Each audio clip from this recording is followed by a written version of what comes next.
ایسی محبت آپ کو دنیا میں نہیں ملے گی. ہر کسی کی محبت میں کہیں نہ کہیں مطلب آپ کو ملے گا، لالچ ملے گا. واحد شخصیت ماں اور باپ کی ایسی ہے جن کے محبت میں کوئی مطلب نہیں، کوئی لالچ نہیں. جو بغیر مطلب کے اولاد سے محبت کرتی ہے وہ ماں ہے. بغیر لالچ کے کوئی اولاد سے محبت کرتا ہے تو وہ اس کا باپ ہے. تو اپنے ماں باپ کو خوش رکھو، ماں باپ کو راضی رکھو. دیکھو میرے آقا حضور صلی اللہ علیہ وسلم نے ماں باپ کا مرتبہ بتایا کہ جو صبح کو ماں باپ کا چہرہ محبت سے دیکھ لے گا اللہ تعالیٰ ایک حج مقبول کا ثواب عطا فرمائے. ایک روایت میں ہے کہ جو صبح کو ماں باپ کا چہرہ دیکھ لے تو اللہ تعالیٰ جنت کے 2 دروازے کھول دیتا ہے. اور اگر ایک موجود ہے، ایک کا انتقال ہو گیا ہے، تو اس کا جو موجود ہے اس کا چہرہ دیکھ لے تو اللہ تعالیٰ جنت کا 1 دروازہ کھول دیتا ہے. اور جن کے ماں باپ دنیا سے چلے گئے مایوس ہونے کی ضرورت نہیں. آقا فرماتے ہیں جو جمعے کے دن اپنے ماں باپ کی قبر کی زیارت کر لے تو گویا ایسا ہے جیسے اس نے ماں باپ کی زندگی میں زیارت کی. سبحان اللہ، کیا شان ہے. تو یہ ماں باپ ہیں. اللہ قرآن میں فرماتا ہے، حوالہ بھی دے دوں ثبوت بھی دے دوں تاکہ باتیں ذہن میں بیٹھ جائیں. 15واں پارہ سورہ بنی اسرائیل.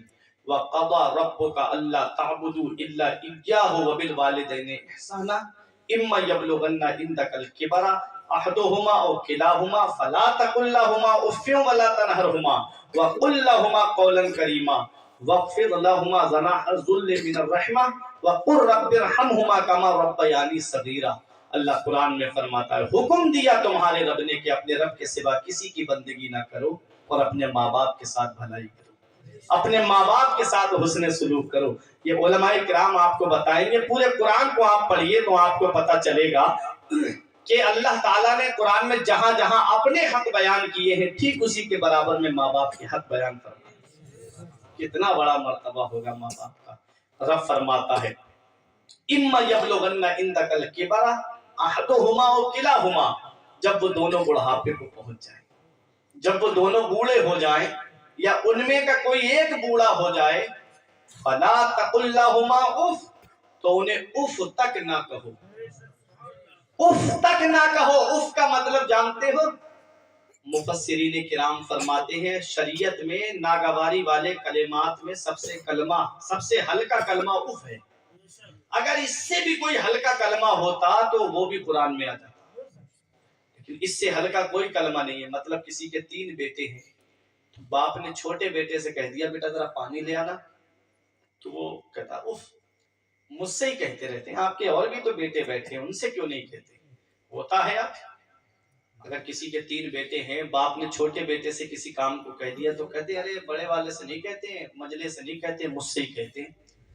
یہ ماں باپ کا احسان ہے کہ انہوں نے اپنی خدمت کے لیے چھوٹے والے بیٹے کو چنا ہے. یہ قسمت پہ ناز کرو، آپ اپنی قسمت پہ فخر کرو اپنی کہ ماں باپ نے خدمت کے لیے چھوٹے بیٹے کو چنا. اس سے ہلکا کلمہ کوئی اف سے ہلکا کوئی ہے نہیں.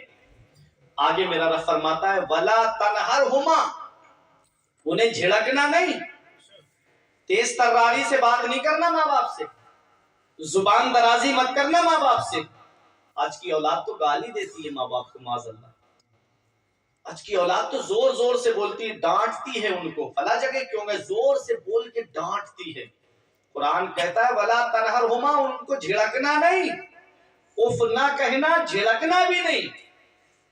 تیز تراری سے بات کرنا تو بہت دور کی بات. علماء کرام فرماتے ہیں اولاد کو ماں باپ سے ایسے بات کرنی چاہیے جیسے ایک غلام اپنے آقا سے بات کرتا ہے. تھانے میں جاتے ہو، کبھی جانا پڑ جائے کسی کام کے لیے تو کیا کہتے ہو؟ زور سے بولتے ہو ایسو صاحب کے سامنے؟ تیز تراری سے بولتے نہیں، سر بات سن لیجیے، سر بات سن لیجیے. یہ تو ایک دنیاوی معاملہ ہے. باپ کا مرتبہ اس سے کہیں زیادہ بڑا ہے. علماء کرام فرماتے ہیں باپ سے ایسے بات کرنی چاہیے جیسے ایک غلام اپنے آقا سے بات کرتا ہے. باپ راستہ چل رہا ہے اور اولاد آگے آگے چلنے لگی، ایسی اولاد کو بے ادبوں میں شمار کیا گیا ہے کہ باپ کے پیچھے چلو اس کے آگے مت چلو. یہ باپ ہے. مولانا جلال الدین رومی علیہ رحمہ فرماتے ہیں کہ ایک شخص کی بیوی نے یہ شکایت کی کہ تمہارے باپ رات رات بھر کھانستے رہتے، ان کی کھانسی کی وجہ سے نہ میں سو پا رہی ہوں نہ بچے سو پا رہے ہیں، ان کا بستر وہاں کرو جہاں جانور بنتے۔ بیٹا تھا، باپ کو بولا ابا چلو میں تمہارا بستر وہاں کر دوں جہاں جانور بنتے۔ ابا نے کہا بیٹا کیوں؟ کہا اس لیے کہ آپ پوری رات کھانستے رہتے ہو، میرے بچے سو نہیں پا رہے، بیوی نہیں سو پا رہی ہے۔ تو باپ تھا بیچارے کی جسم کی ہڈیوں نے جواب دے دیا تھا، بولا بیٹا جہاں چاہے وہاں کر دے میرا بستر۔ وہ لے کے گیا اپنے ابا کو، اس کا بچہ سمجھدار تھا، اس کا بچہ ساتھ ساتھ چلا۔ جب اس نے جاڑوں میں کمبل اوڑھنے کے لیے دیا تو بچے نے کمبل ہاتھ میں لیا اور آدھا پھاڑ کے آدھا دادا کو دیا، آدھا لے کے چلنے لگا۔ بولا بیٹا تو نے یہ کمبل کیوں پھاڑ دیا؟ اتنے اچھے لحاف گھر پہ رکھے ہیں، بہترین کمبل رکھے ہیں، وہ میں تجھے وہ دے دیتا، یہ کیوں خراب کر دیا؟ بولا ابا اس میں راز کی بات ہے۔ بولے کیا راز کی بات ہے؟ بولے ابا راز کی بات یہ ہے کہ آج تمہارے والد بوڑھے ہو گئے، ہاتھ پیروں کی ہڈیوں نے جواب دے دیا، طاقت نے جواب دے دیا، تو تم نے ان کا بستر جانوروں کے بدنے کی جگہ پہ کر دیا۔ کل جب تم بوڑھے ہو جاؤ گے، میرے بیوی بچے پریشان ہوں گے، تو میں تمہیں یہی لا کر کے لے آؤں گا، تو یہ آدھا کمبل میں تمہیں اوڑھنے کے لیے